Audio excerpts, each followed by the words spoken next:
कांग्रेस को किसका इंतजार? स्वराज एक्सप्रेस की खास पेशकश पे आप सभी का बहुत स्वागत है और मैं हूं आपके साथ दिशा। देश में आम चुनाव को लेकर राजनीतिक पार्टियों में सरगर्मी अब बढ़ गई है। देश तेजी से अब चुनाव की ओर जा रहा है। सत्ताधारी बीजेपी से लेकर क्षेत्रीय दल अपने अपने उम्मीदवारों को तय करने में जुट गए हैं, लेकिन देश की सबसे बड़ी विपक्षी पार्टी में अभी सन्नाटा पसरा है। प्रदेश दफ्तरों से लेकर दिल्ली दफ्तर में इक्का दुक्का बैठकों को छोड़ दिया जाए तो कोई खास हलचल बीते दिनों नजर नहीं आई। हालांकि अब चर्चा है कि दिल्ली में यह मुद्दा जेरे बहस है कि कांग्रेस किसे और कहां से चुनाव लड़ाएगी। यानी बात अब टिकट बंटवारे की हो चली है। कांग्रेस में होने वाले गठबंधन की तस्वीर लगभग अब साफ है। दिल्ली, हरियाणा, गुजरात, यूपी और गोवा में गठबंधन हो चुका है, यानी ज्यादातर सीटों का बंटवारा तय है। लेकिन फिर भी कांग्रेस दूसरे दलों से टिकट बंटवारे में पिछड़ती दिख रही है। बीजेपी के 195 सीटों पर नामों का ऐलान करने के बाद कांग्रेस और खासकर कांग्रेसी दबाव भी महसूस कर रहे होंगे। एक तरफ कांग्रेस अपने फैसलों के लिए राहुल की तरफ देख रही है, दूसरी तरफ राहुल अपनी यात्रा में मशगूल हैं। तो सवाल उठना लाजमी है कि आखिर कांग्रेस को किसका इंतजार है। आज हम इसी पर चर्चा करेंगे और जानेंगे कि आखिर कांग्रेस की स्ट्रैटेजी क्या होगी। क्या कांग्रेस को इस बात का अंदाजा नहीं है कि वो टिकट बंटवारे में देरी कर रही है? उम्मीदवारों में भी इससे बेचैनी पैदा हो रही है। इसी पर देखिए एक खास रिपोर्ट।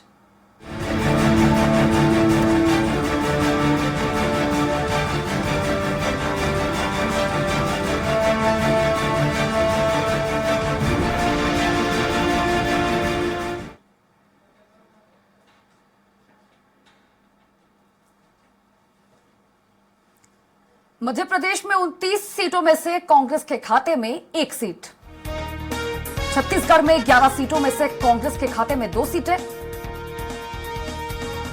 दिल्ली में आम आदमी पार्टी 4 और कांग्रेस 3 सीटों पर लड़ेगी चुनाव, गुजरात की 26, हरियाणा की 10, गोवा की 2 सीटों के लिए शेयरिंग फॉर्मूला तय।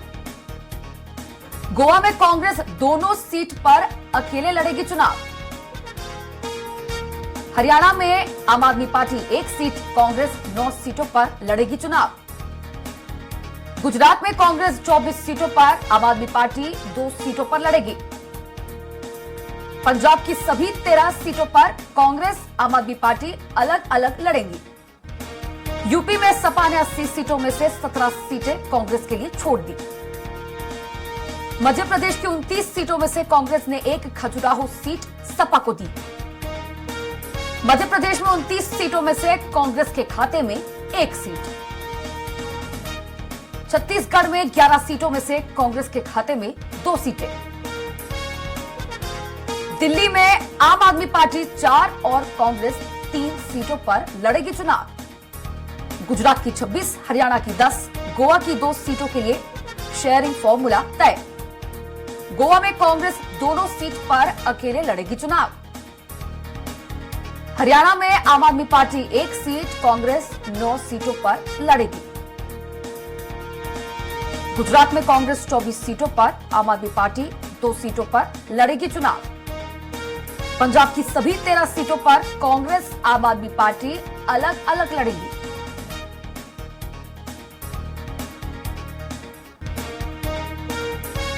मध्य प्रदेश की 29 सीटों में से कांग्रेस ने एक खजुराहो सीट सपा को दी, मध्य प्रदेश में 29 में से कांग्रेस के खाते में 1 सीट, छत्तीसगढ़ में 11 सीटों में से कांग्रेस के खाते में 2 सीटें, दिल्ली में आम आदमी पार्टी 4 और कांग्रेस 3 सीटों पर लड़ेगी चुनाव,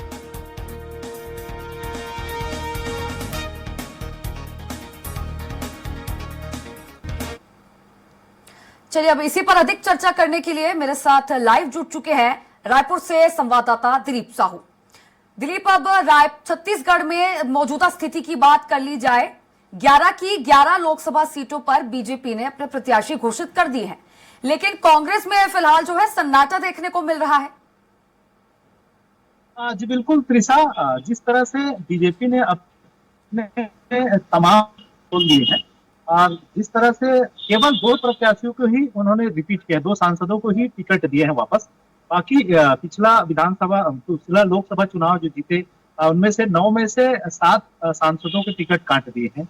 और बीजेपी ने जिस तरह से पत्ते खोले हैं, उससे लग रहा है कि निश्चित तौर पर वो 11 में से 11 सीटों को जीतने के लिहाज से ही प्रत्याशियों की घोषणा की है। एक एक सीट पर काफी मंथन करके, राजधानी रायपुर की सीट की बात करें तो रायपुर सीट पर मंत्री बृजमोहन अग्रवाल को मैदान को उतारा। हालांकि जिस तरह से माहौल है, उसमें यह भी कहा जा रहा था किसी दूसरे चेहरे को भी चुनाव लड़ाते तो बीजेपी के लिए काफी रहता। लेकिन जिस तरह से बीजेपी ने हर सीट पे मंथन करके प्रत्याशियों को चुनाव मैदान में खड़ा किया, उससे लग रहा है कि बीजेपी सभी 11 सीटों को जीतने के इरादे से ही मैदान में उतरी है।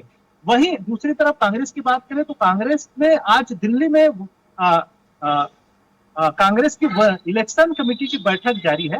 जो कांग्रेस इलेक्शन कमेटी के अध्यक्ष है छत्तीसगढ़ की रजनी पाटिल, प्रदेश प्रभारी सचिन पायलट, उसके साथ ही साथ छत्तीसगढ़ से पूर्व सीएम भूपेश बघेल, नेता प्रतिपक्ष डॉक्टर चरणदास महंत, इसके अलावा प्रदेश अध्यक्ष दीपक बैग भी मौजूद है और बैठक में पूरी मंथन की जा रही है। इसके अलावा साथ ही साथ पूर्व उप मुख्यमंत्री टीएस सिंहदेव भी इस बैठक में मौजूद है और मंथन किया जा रहा है। और एक एक लोकसभा वाइज, क्योंकि भाजपा ने अपने पत्ते खोल दिए हैं तो कांग्रेस के लिए अब आसान हो गया कि किसके समक्ष किसको लड़ाना है। हालांकि कांग्रेस के जो आला नेता है ये बात कहते आ रहे हैं कि जो आंतरिक रूप से सर्वे कराई थी कांग्रेस की जो टीम ने अलग अलग स्तर पर, तो सर्वे के आधार पर ही प्रत्याशियों को घोषित किया जाएगा। हालांकि एक पैनल भी बनाई गई है, बहुत सारी सीटों में 2-2, 3-3 नामों का पैनल भेजा गया है। और कुछ सीटों में जो जिस तरह से आवेदन भी मंगाए थे कांग्रेस ने, तो बहुत सारे जगह पे अलग अलग दावेदारों की लंबी फहरिस्त है और अलग अलग जगह पर लोगों ने बड़ी संख्या में दावेदारी भी की है। चाहे जांजगीर चांपा की बात करें जहां लगभग 16 उम्मीदवारों ने दावेदारी की है, इसी तरह रायपुर सीट की बात करें जहां 5 से 6 लोगों ने दावेदारी प्रस्तुत की है। इसी तरह अलग अलग लोकसभा सीटों के लिए अलग अलग दावेदारी आई है। लेकिन मुख्य रूप से जो कांग्रेस जो टिकट घोषणा करेगी उसमें ये बातें कही जा रही है कि आला कमान ने जो सर्वे कराया है उस सर्वे के लिहाज से जो नाम फिट बैठेगा, जो जिताऊ उम्मीदवार होंगे, उन्हीं उम्मीदवारों को मौका दिया जाएगा। इस तरह की बातें कही जा रही है। हालांकि अभी वर्किंग कमेटी की जो दिल्ली में बैठक हो रही है और बैठक के बाद ही स्पष्ट हो पाएगी कि कौन कौन से चेहरे पर दांव कांग्रेस खेलने वाली है।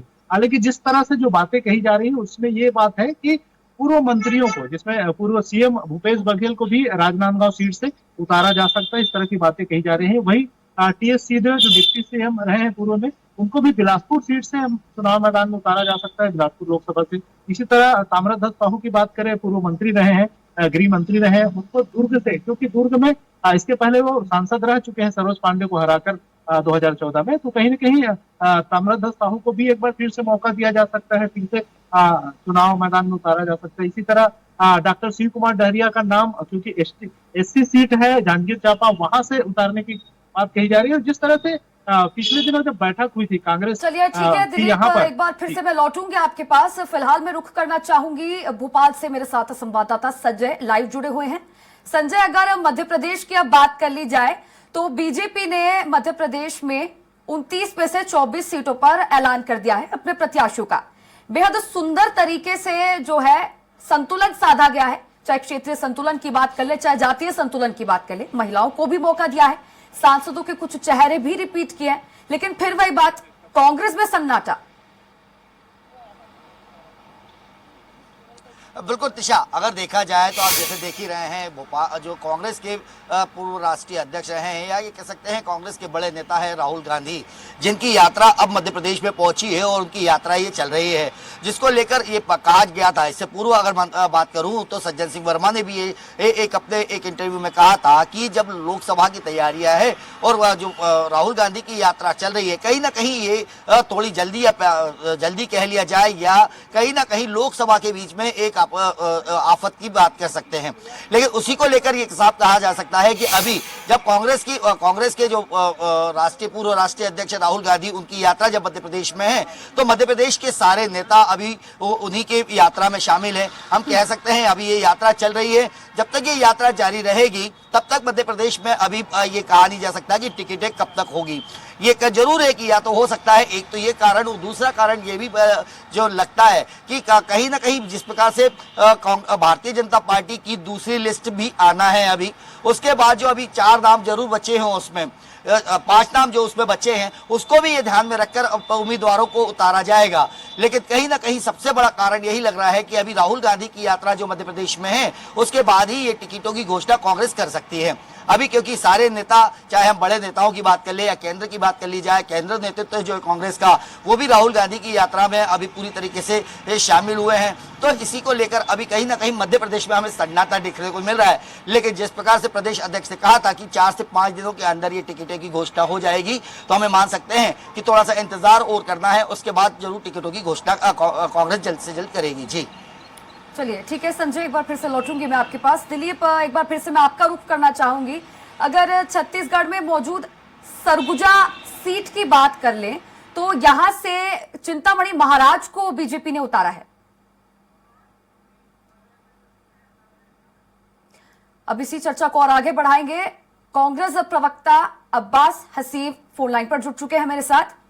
अब्बास, मैं आपका रुख करना चाहूंगी और आपसे पूछना चाहूंगी कि बीजेपी ने 195 सीटों पर जो है अपने प्रत्याशियों की घोषणा कर दी है। प्रत्याशियों पर लगातार आपका भी मंथन जारी है, लगातार बैठकें हो रही हैं, लेकिन पार्टी में ये सन्नाटा आखिर क्यों? इतनी देरी से प्रत्याशियों की घोषणा?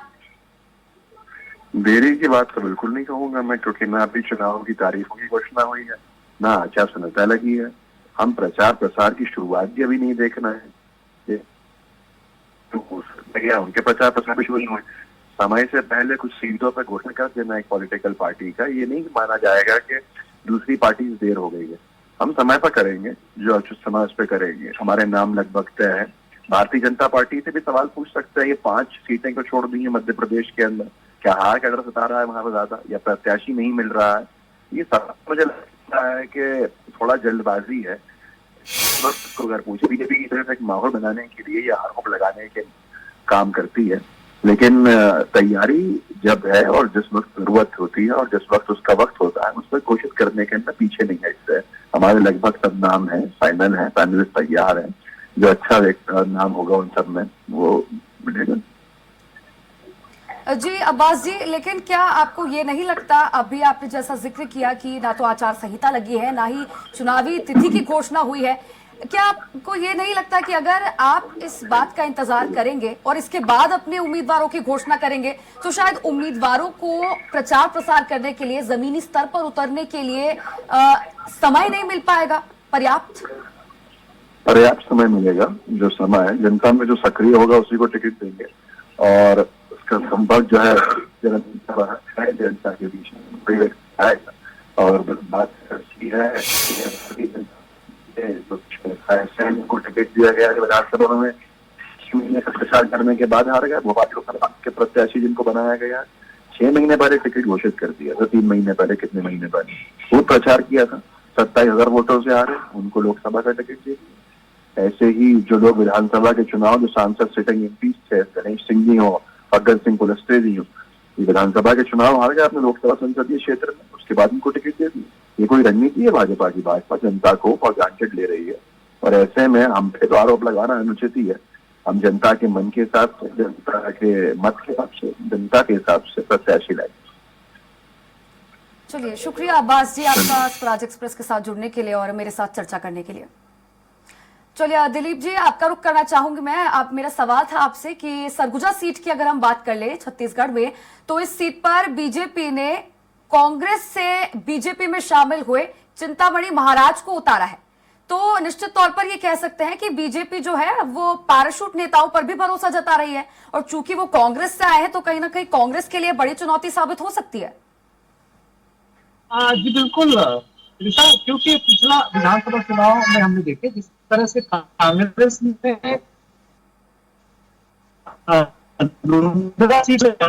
टिकट काटी विधानसभा में, तो निश्चित तौर पे चिंतामणि महाराज ने बगावत किए थे और उस समय बड़े नेताओं के, बीजेपी के बड़े नेताओं के संपर्क में आए थे और विधानसभा चुनाव के पहले ही उन्होंने बीजेपी ज्वाइन कर ली थी और बीजेपी में इस स्तर पर भी गए थे कि उनको टिकट दिया जाए। हालांकि उस दरमियान उनको टिकट नहीं दिया गया विधानसभा चुनाव के दरमियान।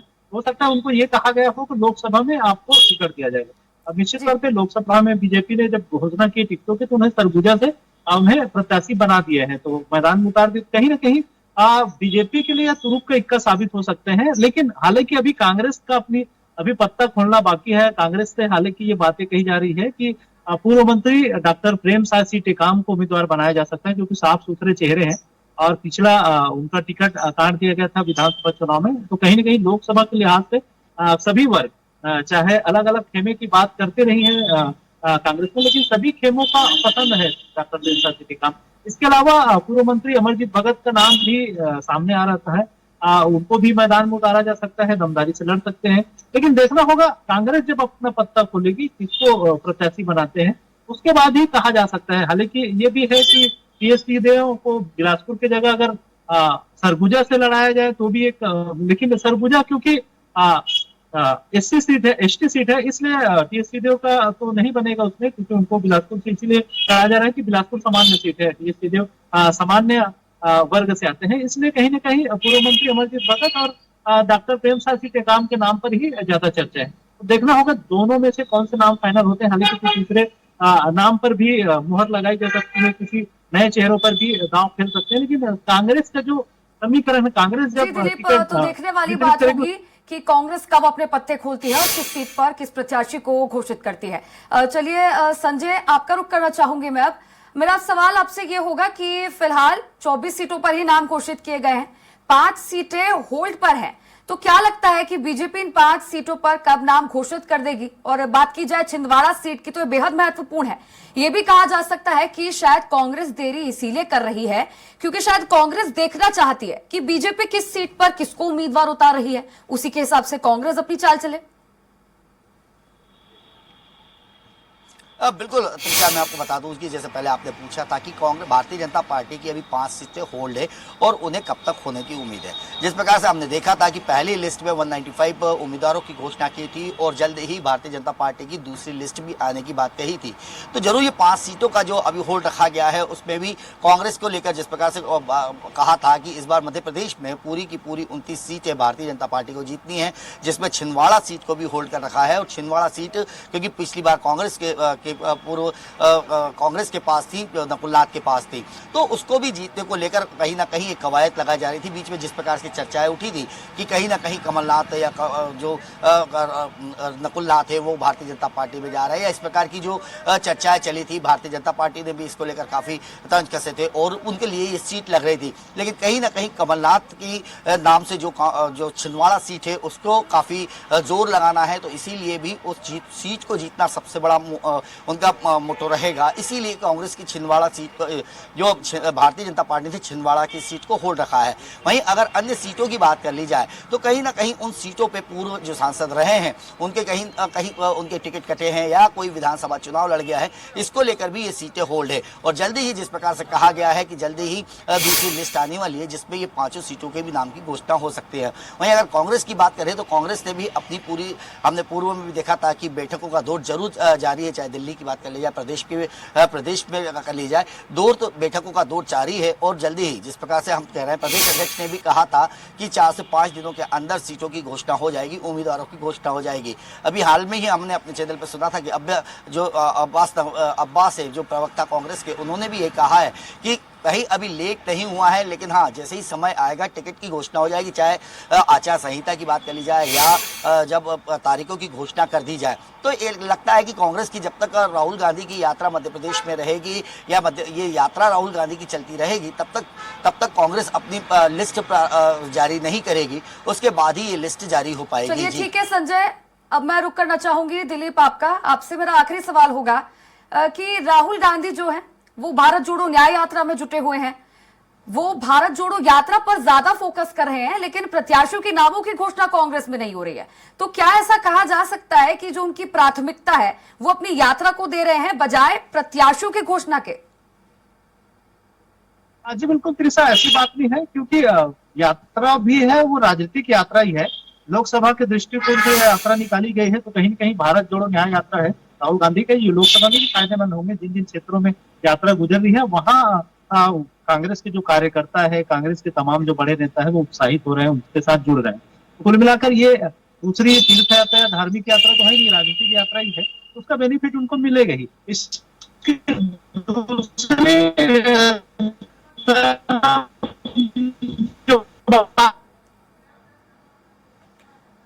चलिए ठीक है दिलीप, शुक्रिया। संजय आपका भी शुक्रिया जुड़ने के लिए और मेरे साथ ये तमाम चर्चा करने के लिए। फिलहाल इस खास पेशकश में इतना ही। आप देखते रहिए स्वराज एक्सप्रेस। नमस्कार।